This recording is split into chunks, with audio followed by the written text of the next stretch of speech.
Welcome back to the Michigan Business Beat, brought to you on the Michigan Business Network. Chris Holman here, and we are in Acme, actually. We are at the Grand Traverse Resort in northern Michigan. We're here for the Center for Automotive Research's management seminars, and we also have with us Jan Griffiths, and Jan is with Gravitas, right, Detroit. And let's start, Jan. First of all, welcome. Thank you. What does Gravitas Detroit? What are they and what do they do?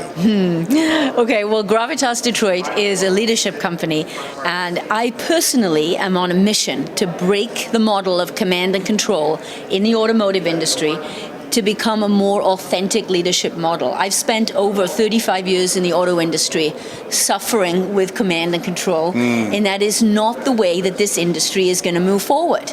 So we have to change it, and I am on a mission to do that, and my company was created by me to do exactly that. I walked away from my C-suite role four years ago to start this business, and we do it through online courses, through coaching, through development, and through the world of podcasting. Awesome. Well, listen, so you know that sort of management went out at my household first week of marriage, all right? So we're on board. This smacks a little bit of Deming. I hate to go to kind of what might be ancient history, but I remember him saying one of the biggest problems management had was management. Yeah. You know? Very true. And, for most of my career, and maybe yours, we also admired Jack Welch, right? Because we all said, oh, Jack Welch, he's this great CEO, he's this, he's that.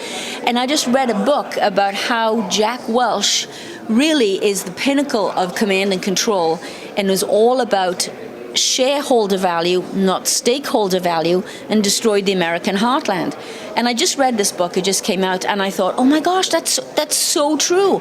So we got to be careful who we pick as role models in the world of leadership today. And there's another caveat in here, and that is that there is a difference between publicly traded companies and private companies because they have a different ruler, so to speak. Yeah. Right? They do, although there is a business council. I know that, and I forget the correct word for the council, but I know that Mary Barra is on this council, and they have declared that they are no longer all about just shareholder value. It is about stakeholder value, including employees, suppliers. So you can't just make a blind decision for the bottom line without considering the other stakeholders. Well, no, you're absolutely right, because what you have to look at is sustainability. Yes. And if you keep squeezing out profit at the expense of building a company that sustains, what have you accomplished? Exactly. You know what I mean? Exactly. All right, so tell me a little bit about when you started and when this kind of hopped into your head.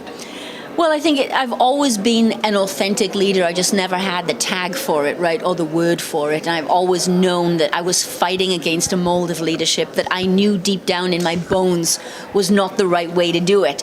But yet I saw people get promotions and become successful by being command and control leaders.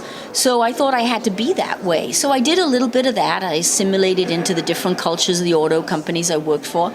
And then finally, I'm sitting in my ultimate dream job. I was a CPO for a $3 billion Tier 1 company.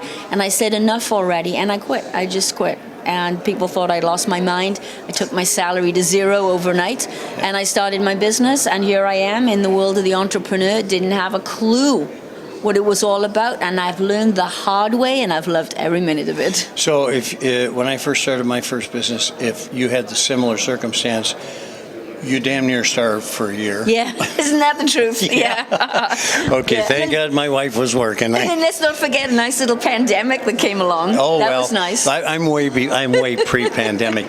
But so who is hiring you now? Who is following you now, and how are you sustaining? Yeah, Tier 1 companies. So I do a lot of coaching of teams, strategic teams, working on issues of trust and accountability, because there's certainly hot topics today. Because how do you do this? How do you nurture a whole group of people, handle the transformation, transparency, vulnerability, all of these things, and deliver results to the bottom line? So I help them with that. And then podcasting. I'm doing podcasts for other companies. Who knew that this supply chain girl of 3.5 decades would end up being a podcaster, but here we are. Well, and I think a lot of people are looking for answers, and when a sensible one comes along, they're going to invest, yes. which is probably right where you find yourself. Exactly. Good. So you got a good future ahead of you. I certainly hope so. I know I'm loving every minute of it. And are you in Detroit then? Are you housed in Detroit? I am based in Birmingham, and the reason the company is Gravitas Detroit, it's because we need more gravitas in leadership to balance the hustle and muscle and grit of Detroit. Yeah. So that's why it's Gravitas Detroit. Ah, there you go. That's good. And of course, you were locally born, I can tell. What's your personal background? I am from Wales. I'm a farmer's daughter from Wales, and I carry the Welsh dragon with me on my neck Look at all at times. that. Yes, Oh, yes. my God. I've got the Scottish thistle in a bag over Okay, okay. All right, so next steps, I guess. Most of your business now is coming probably from referral? Yes, a lot of it is starting to come from referrals. I do a lot of speaking gigs. I was the keynote here last year, and those kinds of events bring in a lot of business because Sure. It's difficult when the product is me. I am the brand, right? So it's Yes. it's difficult when it's all about you. And I love doing the speaking gigs, and people, the energy level and the message resonates with people. And it's not for everybody. I'm not for everybody, and I know that. Right. And I'm okay with that. Right.